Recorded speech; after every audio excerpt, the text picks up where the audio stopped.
नमस्कार बच्चों, प्रिया यश के मंच पर आप सभी का स्वागत है। बच्चों, आज का पाठ शुरू करने से पहले मैं आपसे पाठ से संबंधित कुछ बातें करना चाहूंगी। बच्चों, जब इंसान पैदा होता है तो उससे जन्म के साथ ही अनेक रिश्ते मिल जाते हैं। उसके माता पिता तो होते ही हैं, साथ ही दादा दादी, नाना नानी, मौसा मौसी, चाचा चाची, बुआ फूफा, अनेक रिश्ते उसको मिलते हैं। लेकिन एक ऐसा रिश्ता होता है जो वो स्वयं बनाता है, अपनी पसंद से बनाता है, और वो रिश्ता होता है दोस्ती का।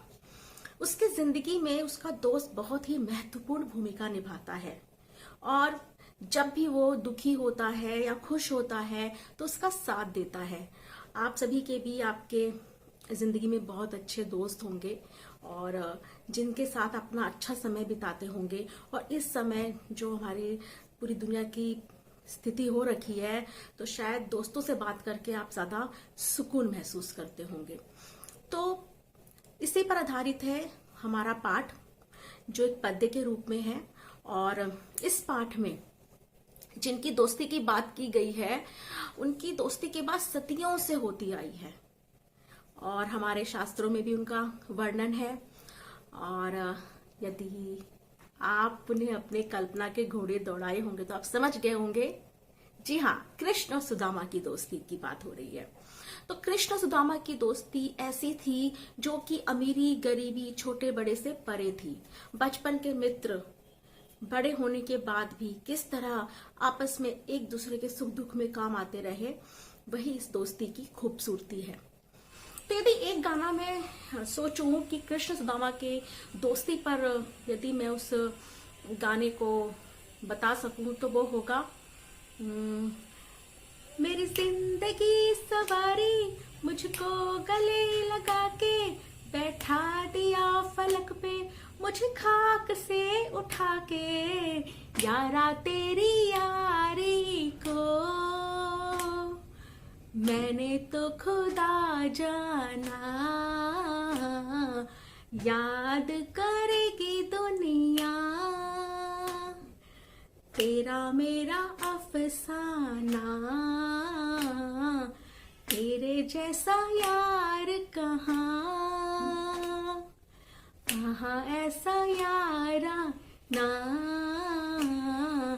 याद करेगी दुनिया तेरा मेरा अफसाना।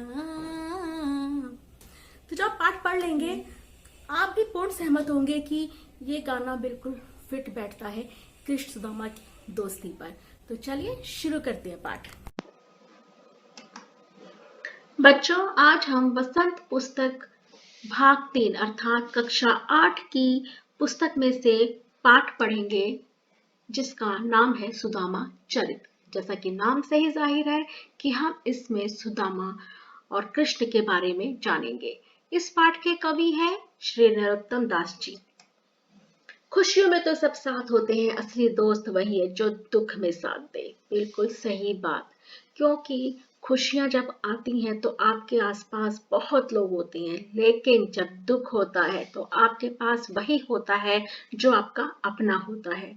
और एक दोस्त जो कि एक ऐसा रिश्ता होता है जो आपने खुद बनाया होता है, वो यदि आपके साथ है तो आपकी जिंदगी बहुत खूबसूरत होती है। तो चलिए बच्चों, हम कविता की कुछ कुछ पंक्तियों को लेते हैं और उनके भावार्थ को मैं आपको समझाती हूँ। तो पहली 4 पंक्तियां हैं जो कि शुरू हो रही है सिस पगाना झंगा तन में और खत्म हो रही है बतावत आपनो नाम सुदामा। तो बच्चों, जब सुदामा श्री कृष्ण के द्वारका नगरी में पहुंचते हैं, उनके महल के बाहर खड़े होते हैं, द्वारपाल से कृष्ण के बारे में पूछ रहे होते हैं। तो द्वारपाल अंदर जाकर कृष्ण को उनके बारे में बताते हैं। तो जो भी वो वर्णन करते हैं उसी के बारे में इन पंक्तियों में बताया गया है कि द्वारपाल श्री कृष्ण से कहते हैं कि हे प्रभु, महल के बाहर एक व्यक्ति बहुत ही दयनीय स्थिति में खड़ा है और आपके बारे में पूछ रहा है। उसके सिर पर न तो पगड़ी है, न ही तन पर कोई कुर्ता है। उसने यह भी नहीं बताया कि वह किस गांव से आया है, और उसने अपने शरीर पर एक फटी सी मैली सी धोती पहनी है और एक गंदा सा मैला सा दुपट्टा ओढ़ा हुआ है। यानी कि गमछा ओढ़ा हुआ है, यहाँ तक कि उसके पैरों में जूते भी नहीं है। और आगे वो ये भी बोलता है कि वो बहुत ही कमजोर व गरीब ब्राह्मण है और द्वारका नगरी को बड़ी हैरानी से देख रहा है और आपके बारे में पूछ रहा है। जब मैंने उससे उसके बारे में पूछा तो उसने अपना नाम सुदामा बताया, और ये नाम सुनते ही श्री कृष्ण इतने भावविहल हो गए अपने दोस्त को देखने के लिए कि वो महल से भागे भागे खुद द्वार पर आए और सुदामा को गले लगाकर अंदर महल में ले गए। और सबसे पहले उनकी थकान उतारने के लिए उनके पैरों को धोने के लिए वो परात और पानी ले आए। लेकिन कहते हैं कि जो उनके पैर थे सुदामा के, वो उनके आंसू से धुल गए। किस प्रकार वो देखते हैं। तो आगे की पंक्तियां हैं, ऐसे बेहाल बिवाइन सो, और ये पंक्तियां खत्म हो रही हैं, जल सो पग धोए। तो जब महल में लेकर आते हैं सुदामा को और उनको अपने आसन पर बिठाते हैं और परात और पानी मंगाकर उनके पैरों को धोने की प्रक्रिया शुरू करने वाले होते हैं, तो जब वे उनके पैरों को देखते हैं तो वो बिल्कुल द्रवित हो उठते हैं, क्योंकि सुदामा के पैरों में जगह जगह कांटे चुभे हुए थे। पैदल चलने से उनके पैरों में बीवाइयां यानी कि उनकी एड़ियां एकदम फट गई थी, उनमें से खून रिस रहा था। और वो इतनी बुरी हालत देखकर इतने दुखी होते हैं कृष्ण कि पूछते हैं अपने मित्र से कि तुम इतने समय से मुझसे मिलने क्यों नहीं आए। लेकिन सुदामा कुछ भी नहीं बोल पा रहे थे। उसके बाद जब पैर धोने के लिए उन्होंने हाथ बढ़ाया श्री कृष्ण ने, तो उनके पैरों की हालत देखकर इतने अश्रु निकले उनके, इतना रोए वो कि उनके आंसुओं से ही सुदामा के पैर धुल गए। तो बच्चों यहाँ पर अतिशयोक्ति अलंकार है, जिसमें कि किसी बात को बहुत ही ज्यादा बढ़ा चढ़ाकर बताया जाता है ताकि वो बात बहुत ही एक अपनी छाप छोड़ जाए। किसी के आंसुओं से पैर धोना इतना आसान नहीं है, संभव नहीं है, लेकिन ऐसा कहने से, ऐसा लिखने से हम समझ पाते हैं कि सामने वाले व्यक्ति के मन की दशा कैसी है, वो कितना दुखी है। ये आप देख सकते हैं कि किस प्रकार श्री कृष्ण सुदामा जी के पैर धुला रहे हैं। आगे की पंक्तियां कुछ ऐसी है, कुछ भाभी हमको दियो, यहाँ से शुरू हो रही है और भाभी के तंदुल के ने यहाँ पर खत्म हो रही है। तो जब सुदामा वहां पर रहते हैं तो श्री कृष्ण का खूब आदर सत्कार करते हैं, और फिर एक दिन जब वे बातें कर रहे होते हैं तो कृष्ण उनसे बोलते हैं कि भाई भाभी ने अर्थात सुदामा की पत्नी ने उनके लिए जरूर कुछ उपहार भेजा होगा, तो सुदामा उन्हें क्यों नहीं दे रहे हैं, क्यों उसको अपने बगल में छुपा कर रखा हुआ है। और जब सुदामा कुछ नहीं बोलते हैं तो उनको और चिढ़ाने के लिए वो उन्हें बचपन की याद दिलाते हैं कि याद है जब हम पढ़ते थे संदीपनी वन में, तब गुरु माता तुम्हें चने दिया करती थी कि तुम भी खाओ और मुझे भी दो, लेकिन तुम चुपके चुपके मेरे हिस्से के चने भी खा जाते थे। तो इस प्रकार वो उनको चिढ़ाते हैं कि लगता है उस चोरी की आदत को तुम अभी भी अपने अंदर लिए फिर रहे हो, इसलिए भाभी ने जो मेरे लिए पोटली भेजी है वो तुम मुझे दे नहीं रहे हो, मुझे तो उसमें से कुछ खुशबू भी आ रही है, मतलब कि तुम्हारी पिछली आदत चोरी की गई नहीं है। तो वो इसलिए बोलते हैं ताकि शायद वो ये सुनकर थोड़ा सा खींच जाए और उनको जो भी लेकर आए हैं उनके लिए सामान उनको दे दें। आगे की पंक्तियां कुछ इस प्रकार से हैं, वह पुलकनी वह उठी मिलनी से शुरू होकर बहु धन धरो सकेली। तो इतने दिन के सेवा सत्कार के बाद सुदामा अपने घर जाने का निर्णय लेते हैं और वे कृष्ण से विदा लेते हैं। और सुदामा सोचते हैं कि अब मैं कृष्ण से विदा लूंगा तो कृष्ण पक्का मुझे खूब धन दौलत कुछ ना कुछ तो ऐसा देगा जिससे कि मेरी गरीबी दूर हो सके। लेकिन श्री कृष्ण ने उन्हें कुछ नहीं दिया, उन्हें खाली हाथ ही लौटा दिया। अब सुदामा किस मुंह से कहते कि मैं तो मतलब तुमसे कुछ लेने आया था, वो भी मतलब नहीं बोल पाए, झिझक हो रही थी, इतने समय से नहीं बोल पाए और निकलते समय भी नहीं बोल पाए और वहां से विदा लेकर निकल पड़े। अब अपने घर के रास्ते में सोचते जा रहे हैं कि कृष्ण ने मुझे कुछ नहीं दिया, मैं तो उसको अपना सच्चा दोस्त मानता था, इतना उसके बारे में सोच रहा था कि मेरी सहायता करेगा। और फिर अपनी खींच निकालने के लिए, फ्रस्ट्रेशन निकालने के लिए बोलते सोचते हैं कि अरे कृष्ण मुझे क्या देगा, वो तो खुद ही बचपन में सबके यहाँ से मक्खन दही सब चुरा कर खाता था। मतलब एक तरह से वो सोचे जा रहे हैं कि हाँ भाई कृष्ण से उम्मीद करना बेकार है, मतलब दिल से नहीं, एक उनको जो एक खाली हाथ लौटे थे उनको कुछ वहां से मिला नहीं, तो उसकी वजह से वो गुस्से में ऐसा सोच रहे थे कि भाई अब क्या, पहले ही वो इतना लोगों के घर में घूम घूम कर खाता था, अब राजा बन गया तो मुझे खाली हाथ लौटा दिया, चलो ठीक है कोई बात नहीं। फिर अपनी पत्नी पे भी नाराज होते हैं क्योंकि उनकी पत्नी ने ही उन्हें भेजा होता है कि क्यों भेजा उसने मुझे यहाँ पर सहायता के लिए। और टोंट भी मारते हैं, ताना कसते हैं कि अपनी पत्नी के लिए कि घर जाऊंगा और बोलूंगा देख कितना सारा धन दिया है, ले संभाल ले। वास्तव में उनके हाथ में तो कुछ भी नहीं था। तो इस प्रकार पूरे रास्ते वे कृष्ण को और अपनी पत्नी को कोसते हुए जाते हैं, क्योंकि वो जिस उम्मीद के साथ गए थे वो उम्मीद उनकी पूरी नहीं हुई थी, उनके अनुसार पूरी नहीं हुई थी। हम आगे देखते हैं कि उम्मीद पूरी हुई थी। तो आगे की जो पंक्तियां हैं ये इस कविता की कुछ ऐसी पंक्तियां हैं कि जिसके अंदर बहुत ही भव्यता का वर्णन है। जैसे कि इसकी पंक्तियां शुरू हो रही है, वैसोई राज समाज बने, और खत्म हो रही है, कहूँ खोज न पाए। कि जब सुदामा अपने गांव पहुंचते हैं तो अपने गांव को पहचान नहीं पाते, क्योंकि जिस स्थान पर उनका गांव था वहां पर तो बिल्कुल द्वारका नगरी जैसे सुंदर भवन और महल थे। अब वो परेशान, एक बार तो उन्हें लगता है कि शायद वो गलती से फिर से द्वारका नगरी आ गई है, क्योंकि वहां पर बड़े महल के साथ साथ हाथी घोड़े गाजे बाजे और इतना भव्यता थी कि उन्हें बिल्कुल भी नहीं लगा कि वो अपने गांव में है।